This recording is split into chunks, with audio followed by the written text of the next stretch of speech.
നമ്മളിന്നിവിടെ ഒരു വെറൈറ്റി ചമ്മന്തി ഉണ്ടാക്കുകയാണ്. അതിന് വേണ്ടുന്ന സാധനങ്ങൾ: തേങ്ങ ചിരകിയത്, ക്യാരറ്റ്, വെളുത്തുള്ളി, പുളി, തക്കാളി, ഇഞ്ചി, ജീരകം, മല്ലിയില, കറിവേപ്പില, ഉള്ളി, ചെറുകാന്താരി, മുളക് നമുക്ക് ഏത് വേണമെങ്കിലും വയ്ക്കാം, പപ്പടകം.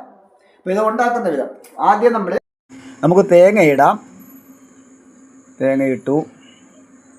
ഇനി അത് കഴിഞ്ഞിട്ട് നമുക്ക് ഇതിൽ ക്യാരറ്റ് ഇടാം. ക്യാരറ്റും ഇട്ട് അടുത്ത സവാള. അത് കഴിഞ്ഞിട്ട് നമുക്ക് കാന്താരി മുളക്, പച്ചമുളകോ വേറെ ഏത് വേണമെങ്കിലും ഇടാം. അത് കഴിഞ്ഞ് ജീരകം. അത് കഴിഞ്ഞിട്ട് തക്കാളി. അത് കഴിഞ്ഞ് ഇഞ്ചി. ഇനി നമുക്ക് വെളുത്തുള്ളി 2 അല്ലി. അത് കഴിഞ്ഞ് കുറച്ച് പുളി. നമുക്ക് പുളി ആവശ്യത്തിന്, ഉപ്പ് നമുക്ക് പാകത്തിന് ഉപ്പിടാം.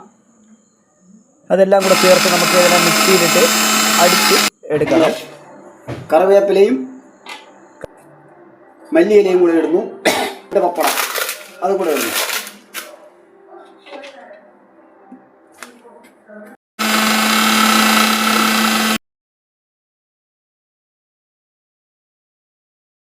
ചമ്മന്തി ആയിട്ടുണ്ട്. ഇനി വെളിച്ചെണ്ണ കുറച്ച് ഒഴിക്കാം. ഒഴിച്ച് വന്ന് മിക്സിയിൽ ഒന്നുകൂടെ അടിച്ച് എടുത്ത് ഇപ്പോൾ ചമ്മന്തി ആയിട്ടുണ്ട്. ഇത് നമുക്ക് ദോശ, ചോറ് എന്ത് വേണമെങ്കിലും കഴിക്കാൻ പറ്റുന്ന ഒരു ഐറ്റമാണിത്.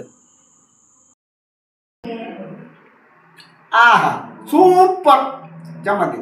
എല്ലാവർക്കും ദോശയുടെ കൂടെ ഉണ്ടാക്കി കഴിക്കാൻ പറ്റുന്ന ഒരു വെറൈറ്റി ചമ്മന്തി.